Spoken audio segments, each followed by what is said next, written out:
Hey guys, कैसे हैं आप लोग। आपका मोस्ट वेलकम हमारे सेशन में। My name is Sabjeet Mishra, I am your G educator और आप देख रहे हैं हमारा एक खास वीडियो। दोस्तों, काफ़ी डिमांड थी मेरे पास कि सर बैंकिंग अवेयरनेस का एग्जैक्ट सिलेबस क्या होता है, मतलब हम कौन से टॉपिक पढ़ें, कौन से टॉपिक ना पढ़ें, हम बुक्स को फॉलो करें, हम किसे फॉलो करें, हमें क्लियर नहीं होता है। दोस्तों, एक बात मैं आपको बताना चाहूँगा कि किसी बुक को फॉलो मत करिए आप, क्योंकि अभी जो आपके एग्जाम होता है ना, उसमें चीज़ें नहीं ऐड हो जाती हैं और बुक्स में चीज़ें पुरानी होती हैं और ठीक से डिफाइन भी नहीं होती हैं। यह मेरा बैंकिंग अवेयरनेस का सिलेबस जो मैंने खुद बनाया और आपके एग्जाम के हिसाब से। देखो, बैंकिंग कैसे हम पढ़ें, मतलब क्या हमारे बेसिक्स स्ट्रांग है नहीं है, या पहले हम वो पढ़ें जो हमारे मेन टॉपिक होते हैं इंपॉर्टेंट जो एग्जाम में आते हैं। तो उसको देखते हुए मैंने आपका पूरा स्ट्रक्चर बनाया हुआ है। ध्यान से देखिएगा, एक एक पॉइंट मैं क्लियर करूंगा और ये सिलेबस से आपको मालूम चलेगा क्या पढ़ना है आपको। मैंने सिलेबस में आपको प्रॉपर ब्रीफ में और डीप में सारी बात देखी है। फॉर एग्जाम्पल दोस्तों, देखिए, जब हम बैंकिंग अवेयरनेस पढ़ना शुरू करते हैं तो सबसे पहले हमको पता होना चाहिए कि what is the history of the bank in India. हमारे देश में क्या इतिहास है बैंक का, हम थोड़ा यहां बैंक के बारे में जानते हैं। फॉर एग्जांपल देखिए, अगर हम फर्स्ट टॉपिक की बात करें तो पहला टॉपिक हमारा होता है हिस्ट्री ऑफ बैंक्स। कैसे इसको हम पढ़ें, तो हिस्ट्री ऑफ बैंक को दो पार्ट में डिवाइड कर लीजिए, एक तो आजादी से पहले की बात और एक बाद की बात। तो प्री इंडिपेंडेंस एरा क्या हुआ था इसमें, तो मैं यहां पर कुछ टॉपिक बता रहा हूं आपको। सॉरी, देखिए, तो प्री इंडिपेंडेंस में कैसे पढ़ना होता है हमको। तो जैसे हमारे देश का पहला बैंक कौन सा बना, दूसरा बैंक कौन सा था, कौन सा पहला भारतीय बैंक था, कौन सा पहला स्वदेशी बैंक था, ये सब पॉइंट होते हैं। लेकिन इसमें सबसे इंपॉर्टेंट टॉपिक है इंपीरियल बैंक ऑफ इंडिया।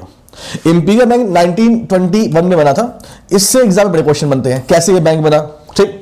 उसके बाद आपके आजादी से पहले की बात करें तो दूसरा सबसे इंपॉर्टेंट टॉपिक है reserve bank of India, RBI. Reserve bank of India कैसे बना, किस कमेटी के रिकमेंडेशन बना, कितनी कैपिटल थी इसकी, पहले गवर्नर कौन थे, दूसरे कौन थे, तीसरे कौन थे। तो reserve bank of India topic, तो ये दो टॉपिक काफी इंपॉर्टेंट है जो एग्जाम में आते हैं। इसके अलावा छोटे मोटे पॉइंट हैं, जैसे पहला ज्वाइंट स्टॉक बैंक कौन सा था, महात्मा गांधी जी ने कौन से बैंक का इनॉग्रेशन किया अपने हाथ से, तो ये सब इसमें पढ़ते हो आप। लेकिन जो मेन टॉपिक इंपॉर्टेंट है, एक जो इंपीरियल बैंक है, दूसरा रिजर्व बैंक ऑफ इंडिया, ये दोनों पढ़ना ही पढ़ना होता है आपको, ठीक है। चलिए, इसके बाद क्या, इसके बाद आफ्टर इंडिपेंडेंस तो reserve bank of India nationalise हुई। भाई, आरबीआई पहले प्राइवेट बॉडी थी, बाद में इसे गवर्नमेंट में चेंज किया गया, ठीक। तो चेंज क्यों किया गया, कब ये हुआ। इसके अलावा बैंकिंग रेगुलेशन एक्ट 1949 ये क्यों पास हुआ था, एक टॉपिक।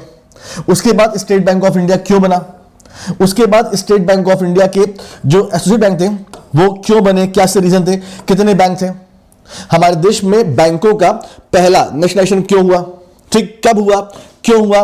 तो ये सब काफी टॉपिक इंपॉर्टेंट है एग्जाम में, जो कि आपके एग्जाम पूछे जाते हैं, ठीक है। तो ये मैं आपको टॉपिक दिखा रहा हूं, अगर आपने पहले से बैंकिंग पढ़ रखी है और कोई टॉपिक स्किप है तो उसे याद कर लीजिए जरूर से। तो ये हिस्ट्री ऑफ बैंक में अभी इतना पॉइंट हमने देख लिया, ठीक है। आगे देखें, अभी कहानी खत्म नहीं हुई है। फिर आरबीआई क्यों बने, हमारे देश में बैंकों का दूसरा नेशनलाइजेशन कब हुआ, फॉर एग्जाम्पल, ठीक। नाबार्ड क्यों बनाया गया, बैंकिंग रिफॉर्म्स कब आए, बैंकिंग रिफॉर्म्स कब आए, ठीक।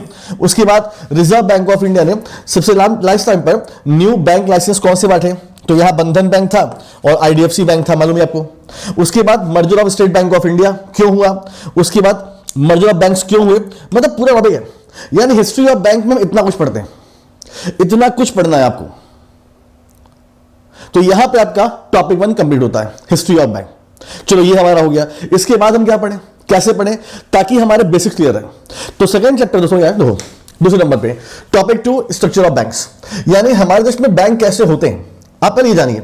जैसे शेड्यूल बैंक क्या होते हैं, नॉन शेड्यूल क्या होते हैं, कमर्शियल बैंक क्या होते हैं, नॉन कमर्शियल बैंक क्या होते हैं, पब्लिक सेक्टर बैंक क्या होते हैं, प्राइवेट बैंक क्या होते हैं, फॉरेन बैंक क्या होते हैं, ग्रामीण बैंक क्या होते हैं,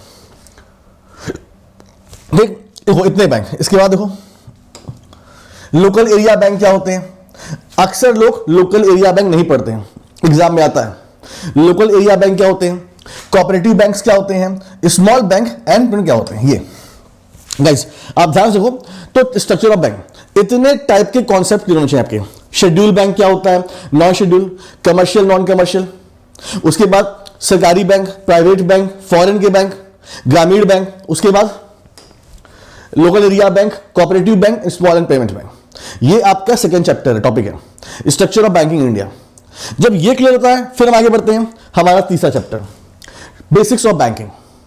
यानी अब थोड़ा सा और डीप में जाएंगे, ठीक है। और बेसिक्स में क्या होते हैं दोस्तों, ये लोन्स क्या होता है, एडवांसेस क्या होते हैं। इसका पार्ट है सीसी, ये क्या होता है, ओवरड्राफ्ट क्या होता है, डिस्काउंटिंग ऑफ बिल्स क्या होता है। तो यहां से आपका टाइप्स ऑफ एडवांसेस क्लियर होते हैं, types of advances, CC, OD, ये सब टॉपिक आपके इंटरव्यू में काफी हेल्प करेंगे आपको, ठीक। और देखिए उसके बाद डिपॉजिट, करंट अकाउंट क्या होता है, सेविंग क्या होता है, एफडी क्या होती है, आरडी क्या होती है, एग्जाम में कैसे क्वेश्चंस बनते हैं इसमें, ये सब कुछ आपको यहां पढ़ना होता है। और एग्जाम में क्वेश्चन आते हैं, फॉर एग्जाम्पल इनमें से हम डिमांड डिपॉजिट किसे बोलते हैं, इनमें से हम टाइम डिपॉजिट किसे बोलते हैं, एफडी मिनिमम कितने दिन होता है, आरडी मैक्सिमम कितने दिन होता है, इनमें से किस अकाउंट में ब्याज नहीं मिलता। तो बड़े क्वेश्चन बनते हैं इसमें। तो current account, saving account, FD account, RD account, ये सब आपको अच्छे से क्लियर होना चाहिए। अगर आपने ये क्लियर कर लिया तो आपका एक चैप्टर और कंप्लीट होता है, ठीक। फिर हम आगे बढ़ेंगे। हमारा topic number 4, functions of bank, यानी बैंक कौन से फंक्शन परफॉर्म करते हैं। तो आप लोग जानते हैं बैंक डिपॉजिट करता है, लोन करता है, डेबिट कार्ड, क्रेडिट कार्ड, बहुत कुछ है। तो इसका आंसर हमें ऐसे देना होता है, फंक्शंस ऑफ बैंक। पहले primary function, primary function of bank. तो बैंक के प्राइमरी फंक्शन कौन से होते हैं, लोन्स एंड डिपॉजिट विड्रॉल। ये बैंक का मेन फंक्शन है, प्राइमरी फंक्शन है। बैंकों को इसीलिए बनाया गया था, लेकिन जैसे जैसे टाइम बीता बैंकों ने कुछ एक्स्ट्रा काम करना शुरू कर दिया। तो और देखिए क्या होता है, सेकेंडरी फंक्शन। ये बैंक के मेन काम नहीं होते हैं, लेकिन बैंक इसे आज करते हैं। सेकेंडरी मतलब जैसे बैंक का इंश्योरेंस, इसका मतलब क्या होता है, मतलब जब कोई बैंक अपनी ब्रांच से इंश्योरेंस पॉलिसी सेल करता है। Locker, mutual funds, demat account, debit card and credit card, gift card, letter of credit, letter of undertaking, currency exchange, बहुत सारे काम, इंटरनेट बैंकिंग, बहुत सारे काम। तो आज का बैंक ये सारे काम भी करता है। इन सबको हम क्या बोलते हैं, सेकेंडरी फंक्शन। यानी गाइस आपको पता होना चाहिए इन सब के बारे में। फॉर एग्जाम्पल अगर मैं आपसे क्वेश्चन पूछूं, अगर कोई कस्टमर बैंक से लॉकर लेता है तो बदले में वो बैंक को क्या देता है, रेंट देता है, चार्ज, टैक्स, इंटरेस्ट, क्या देता है, रेंट, ठीक।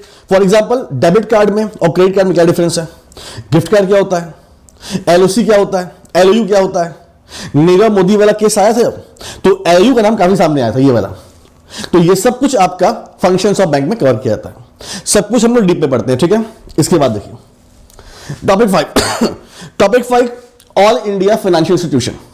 यहां पर हम बात करेंगे नाबार्ड की, पूरा नाबार्ड का इतिहास, क्यों बनाया गया नाबार्ड को, अभी करंट में क्या चल रहा है, एग्जिम बैंक, पूरा मतलब सब कुछ करेंगे।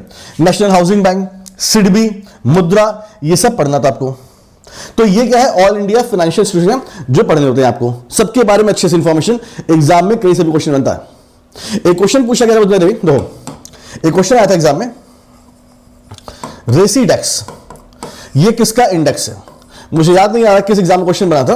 तो ये एनएचबी का इंडेक्स है। तो जब आप टॉपिक पढ़ोगे तो इसमें आपको बताते हैं सब चीजें।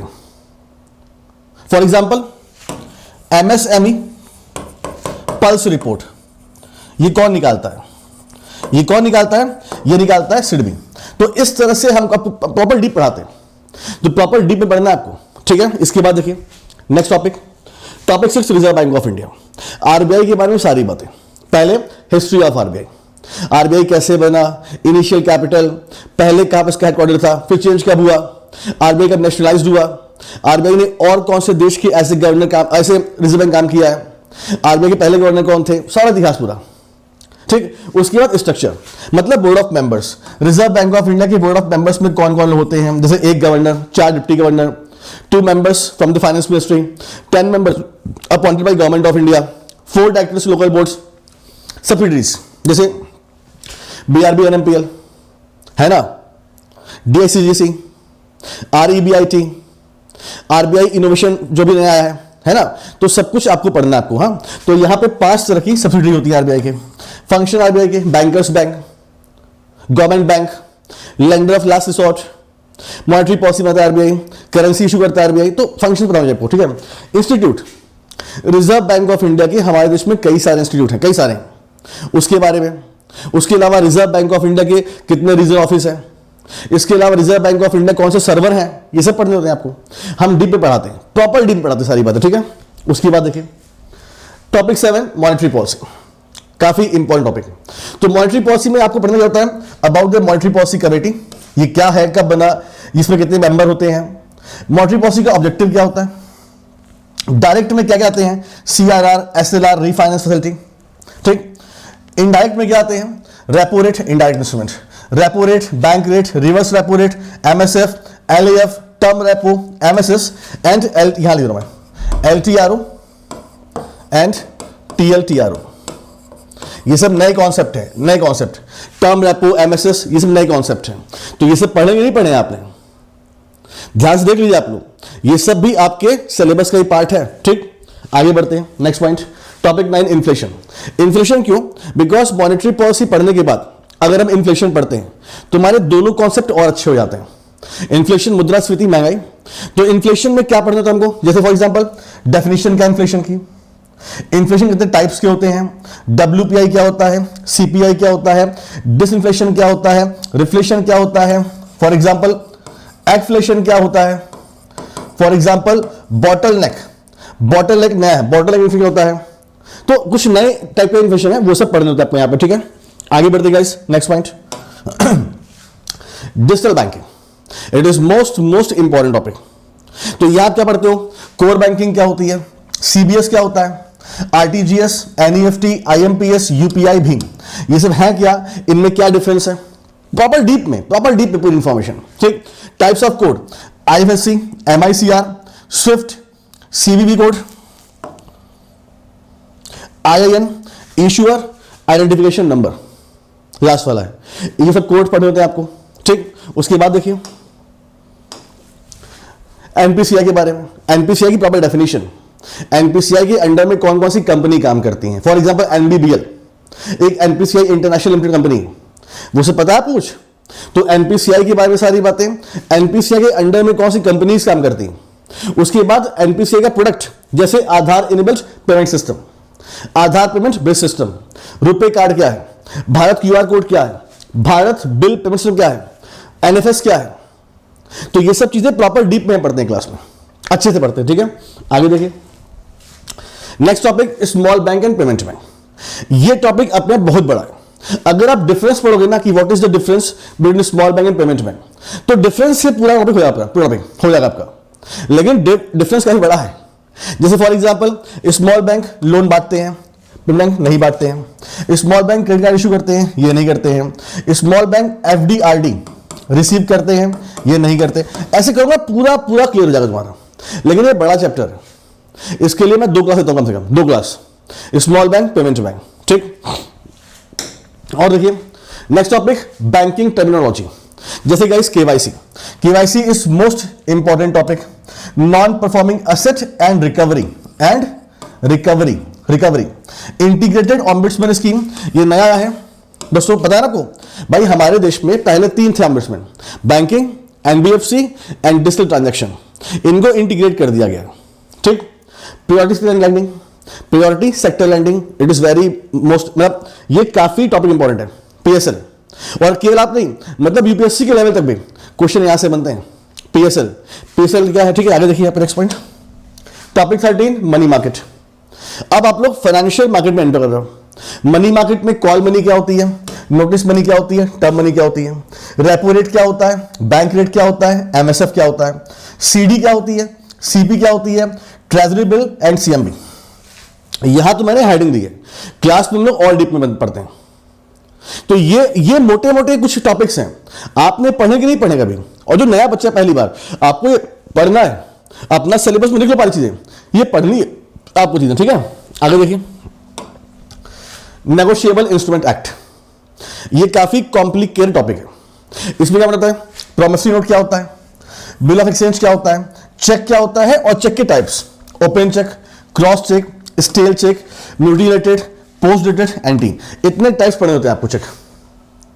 ठीक, आगे देखिए नेक्स्ट पॉइंट, कैपिटल मार्केट, बहुत बड़ा टॉपिक है ये कैपिटल मार्केट। इसमें हम क्या पढ़ते हैं, क्या होता है प्राइमरी मार्केट, क्या होता है सेकेंडरी मार्केट, आईपीओ क्या होता है, एफपीओ क्या होता है, राइट इशू क्या होता है, ADR, GDR, IDR, venture capital, angels fund, FDI, FII, debenture क्या होते हैं, बॉन्ड क्या होते हैं, बॉन्ड के टाइप्स क्या होते हैं।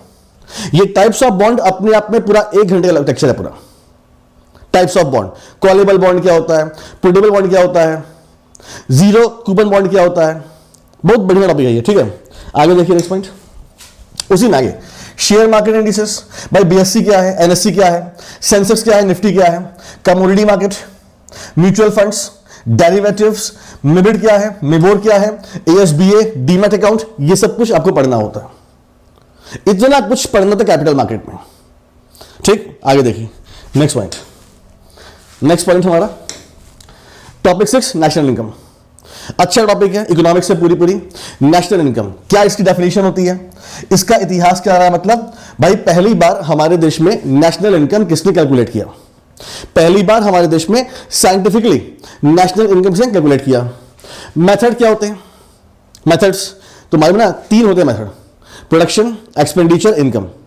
तो प्रोडक्शन की बात कर लें तो इसमें जीडीपी पढ़नी है आपको, जीएनपी, एनएनपी, एनपी, एनएनपीएफसी, और अगर हम बात करें नीचे लिखा है जीवीए, ये एक नया कॉन्सेप्ट आया था, जीवीए, ग्रॉस वैल्यू एडेड।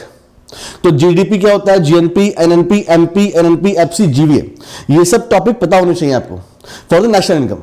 ठीक, आगे बढ़ते हैं next point, topic 17, fiscal policy, राजकोषीय नीति। फिस्कल पॉलिसी को क्लियर करना है तो पहले आप पढ़िए बजट के बारे में, बजट क्या है, बजट, उसके बाद रेवेन्यू रिसिप्ट क्या होते हैं, कैपिटल रिसिप्ट, रेवेन्यू एक्सपेंडिचर क्या होते हैं, कैपिटल रिसिप्ट क्या होती है, कैपिटल एक्सपेंडिचर क्या होते हैं, डिसइन्वेस्टमेंट क्या होता है, टॉपिक पूरा है। ठीक, types of fiscal policy, types of funds, types of deficit, types of budget, ये सब पूरा आपको पढ़ना होता है, तब जाके आपका फिस्कल पॉलिसी पूरा होता है। कम से कम 3 दिन का सही, 3 घंटे का सही, कम से कम। ठीक, आगे बढ़ते हैं नेक्स्ट पॉइंट, फॉरेन ट्रेड क्या होता है, एफडीआई क्या होता है, एफआईआई क्या होता है, क्यूएफआई, क्वालिफाइड फॉरेन इन्वेस्टर्स क्या होता है, एफपीआई, फॉरेन पोर्टफोलियो इन्वेस्टमेंट, इनके चारों डिफरेंस, एफडीआई के types, route of FDI, area where FDI not allowed, limit of FDI in different sectors, ये यहां से एक नंबर पक्का आता ही आता है आपके एग्जाम में। अच्छा, और ये अभी खत्म नहीं हुआ है, रुए और देखिए बैलेंस ऑफ पेमेंट। ठीक, नेक्स्ट टॉपिक उसी में है, ये फॉरेन ट्रेड में ही। करंट अकाउंट क्या होता है, कैपिटल क्या होता है, ये आपका वो नहीं है करंट अकाउंट बैंक वाला, ये अलग चीज होती है। Current capital, balance of trade क्या होता है, करंट अकाउंट डेफिसिट क्या होता है, डिवैल्यूएशन ऑफ करेंसी क्या होती है, एंड डेप्रिसिएशन ऑफ करेंसी क्या होती है। ये सब काफी अच्छे टॉपिक है। ठीक, आगे देखिए नेक्स्ट 20वां, नॉन परफॉर्मिंग, देखो एनपीए और डीप में, एनपीए में स्पेशल मेंशन अकाउंट क्या होते हैं, एसएमए क्या होता है, क्लासिफिकेशन ऑफ एनपीए, भाई एनपीए कितने टाइप्स के होते हैं, सब स्टैंडर्ड, डाउटफुल लॉस, एनपीए की रिकवरी कैसे होती है, सरफेसी एक्ट, डेप्ट रिकवरी ट्रिब्यूनल, डेप्ट रिकवरी अपीलेट ट्रिब्यूनल, लोक अदालत, insolvency bankruptcy board of India, और उसके बाद नया जो है आपका एनएआरसीएल, एनआईडीआरसीएल, ये नया चीज जो है सीएल, ये एनएआरसीएल, आईडीआरसीएल। तो यहां पे आपका एनपीए कंप्लीट होता है, इतना बड़ा चैप्टर है एनपीए। ठीक, आगे देखिए next point, priority sector lending, पूरा प्रॉपर टॉपिक। तो ये हमारे देश में कौन कौन सेक्टर प्रायोरिटी सेक्टर हैं, जैसे एग्रीकल्चर है, एजुकेशन है, हाउसिंग है, एमएसएमई है। तो हमारे देश में कौन कौन से सेक्टर्स हैं, उसके बाद कौन कौन से रूल है। हमारे देश में टोटल 3 रूल है, पीएसएल के 3 रूल है, फॉर द प्राइवेट बैंक, सरकारी bank and foreign bank. For the foreign bank जिनकी इंडिया भी से कम ब्रांच है, एंड फ्रॉम द ग्रामीण bank and small finance bank, 3 नियम है। उसके बाद प्रायोरिटी सेक्टर लैंडिंग सर्टिफिकेट, ये क्या होता है, ये 4 तरह का होता है। ठीक, loan limit according to rule, इसका मतलब जैसे एजुकेशन में कितना लोन दिया जाता है, एजुकेशन के लिए कितना लोन दिया जाता है अंडर पीएसएल, होम लोन में कितना लोन दिया जाता है, रिन्यूएबल एनर्जी, सोशल इंफ्रा, तो इसमें लोन का अमाउंट फिक्स है, हम वो पढ़ते हैं यहाँ पे। और यहां पर हम लोग एमएसएमई पढ़ते हैं, इसकी डेफिनेशन क्या होती है, इसकी डेफिनेशन, ये सब यहां पे हम खत्म करते हैं। ठीक है, नेक्स्ट पॉइंट दोस्तों, types in banking sector. Banking sector में कौन कौन से टाइप्स हैं, for example types of banking, types of account, types of loans, types of charges, types of money, types of risk, इतने सारे टाइप्स हैं। Types of banking, overseas bank क्या होता है, ऑफशोर बैंक क्या होता है, इस्लामिक बैंकिंग क्या होती है, नैरो बैंकिंग क्या होती है। Types of account, nostro, vostro, NRE, NRO, WFC, मतलब जो कॉमन टॉपिक नहीं है वो सब बता रहे हैं। ठीक, लोन, टाइप्स ऑफ लोन की बात करें, syndicate loan, consortium loan, bridge loan, consumer durable loan, क्या होता है ये सब। टाइप्स ऑफ चार्जेस, लियन क्या होता है, प्लेज क्या होता है, हाइपोथिकेशन, मॉर्टगेज, असाइनमेंट, मनी, इसका मतलब क्या हो गया, नियर मनी क्या होती है, डियर मनी क्या होती है, प्लास्टिक मनी क्या होती है, टोकन मनी क्या होती है, नैरो मनी क्या होती है, ब्रॉड मनी क्या होती है, types of risk, credit risk, operational risk, market risk, legal risk, reputational risk, moral hazard, ये सब यहां खत्म करते हैं। ये पूरा टॉपिक अपने आप में बोल रहा हूं मैं पूरा, ठीक। आगे देखिए next point, next third, currency management India, यानी हमारे देश में करेंसी क्या, हिस्ट्री क्या है, मतलब करेंसी की वो देख लीजिए। बीआरबी एनएमपीएल कौन से काम करता है, एसपीएम से कौन से काम करता है, हमारे देश में कहां कहां कॉइन बनते हैं, हमारे यहां कहां कहां करेंसीज बनती हैं, हमारे देश में जो नई करेंसीज आई हैं आफ्टर नोटबंदी उनका डायमेंशन क्या है, ये सब आपके एग्जाम में क्वेश्चन पूछे जाते हैं। डायमेंशन तो पूछे जाते हैं, 2000 रुपए, 500 रुपए, 50 रुपए, 10 रुपए, इन सब का डायमेंशन क्या है, इसमें कौन से कलर हुए हैं, कौन सी इमेज है, क्वेश्चन बनते हैं इससे, ठीक। आगे देखिए Basel norms, it is most important topic and toughest topic, Basel norms. तो बेसल नॉर्म में हम लोग क्या बात करते हैं कि बेसल कमेटी कैसे नॉर्म बनाती है। तो हमारे देश में 3 तरह के नॉर्म्स आए, Basel first norm, second norm, third norm, इनके बारे में काफी डीप में हम बात करते हैं। ऐसे तो मतलब मैं क्लियर नहीं कर पाऊंगा, पूरा डीप पढ़ना पड़ता है गाइस। तो ये 24 टॉपिक हैं हमारे बैंकिंग अवेयरनेस के, और इस 24 टॉपिक में कितने अंदर डीप में है ये मैंने आपको दिखा दिया। लेकिन दोस्तों आपको पता है कि हर टॉपिक में बहुत डीप में सारी बातें। तो पहले ये मोटे मोटे टॉपिक हैं, और आप देखो कि आपने पढ़ा कि नहीं पढ़ा है, जो बच्चे पढ़ चुके हैं और जो नए बच्चे हैं इसे आप नोट कर लीजिए पूरा। आप मुझसे पढ़िए, किसी पढ़िए, लेकिन सिलेबस आपको पता होना चाहिए, ये पढ़ना है। और ये सब मैं एग्जाम के हिसाब से आपके लिए प्रिपेयर किया हूं। सबसे टफ टॉपिक सबसे लास्ट में। भाई सिंपल सी बात है ना, बैंकिंग अवेयरनेस समझने के लिए आपका बेसिक से स्ट्रांग होना चाहिए। अगर आप फॉर एग्जाम्पल आप इंजीनियरिंग स्टूडेंट हो या फार्मा के या आर्ट साइड के, आपने कभी कॉमर्स नहीं पढ़ा है तो आपको दिक्कत होगी। तो चैप्टर मैंने ऐसा डिजाइन किया हुआ है कि आप यहां तक पहुंचेंगे तो पूरा चीज क्लियर पहुंच चुका होगा। सबसे इजी टॉपिक पहले, सबसे टफ टॉपिक बाद में, ये मेरा स्टाइल है। और अगर मुझसे पढ़ना है आपको तो राइट नाउ मैं 10 AM पे पढ़ाता हूं, मेरा बैच चल रहा है बैंकिंग फाइनेंशियल अवेयरनेस का, ठीक है, वो देख लीजिएगा गाइस। ये सिलेबस है बैंकिंग अवेयरनेस का, ठीक है। अब देखिए दोस्तों, अब बात करें अगर तो अनअकैडमी करते हैं दोस्तों। अनअकैडमी आपको ज्वाइन क्यों करना चाहिए? 27 फरवरी सुबह 10 बजे आपका टेस्ट है, स्कॉलरशिप टेस्ट है, ठीक है, देख लीजिएगा इसे। इसके अलावा दोस्तों अगर हम बात करें तो हमारे बहुत सारे बैच, ये मेरा बैच है जो बता रहा, तो ये बैच मेरा शुरू हुआ है और इसकी टाइमिंग है 10 AM पे। तो आप 10 AM अनअकैडमी प्लस पे, ठीक है दोस्तों। और अगर आगे बात करें तो इस समय आपके लिए ऑफर क्या है, देखो यहाँ पे दोस्तों अगर इस समय आप अनअकैडमी में एडमिशन लेते हैं, ठीक है, तो आपके सामने 2 ऑप्शन है, एक प्लस और एक आइकॉनिक। अगर आप आइकॉनिक एडमिशन लेते हैं तो आपको फायदा क्या मिलता है? आइकॉनिक एडमिशन लेने पर आपकी फीस होगा 24 महीने की फीस आपकी है 9,360 रुपए, और 12 महीने की है 7,800 रुपए, ठीक। और अगर इसमें आपने AVP 10 कोड लगा दिया तो आपको यहां पे 10% का डिस्काउंट मिल जाता है। तो आइकॉनिक से एडमिशन पे फायदा क्या है दोस्तों? देखो फायदा ये है कि अगर आप अनअकैडमी ज्वाइन करते हो और डाउट पूछते हो तो पहला प्रेफरेंस आपको मिलता है डाउट में, ठीक। और अगर आप क्लास में आते हो और रेजर हैंड कहते हो तो पहले आपको वरीयता मिलती है रेजर हैंड में, ठीक। और अगर आप चाहें तो आप प्लस भी कर लें। देखिए प्लस की फीस कितनी है दोस्तों? प्लस में 24 महीने की फीस है आपकी 7,800 रुपए और 12 महीने की 6,500 रुपए फीस है। और इसमें आपको डिस्काउंट मिल जाएगा 10% का अगर आपने हमारा कोड AVP10 लगाया तो इसमें आपको डिस्काउंट मिल जाएगा, ठीक है। ध्यान दीजिएगा मेरी बात को गाइस। तो ये हमारा पॉइंट था जो हमने एक्सप्लेन किया आपको दोस्तों। तो अगर आप हमारे चैनल पे नए हैं तो चैनल को सब्सक्राइब कर लीजिए, ठीक है दोस्तों। थैंक यू सो मच, अपना ख्याल रखिए, मिलते हैं आपसे फिर नेक्स्ट वीडियो में। Thank you so much.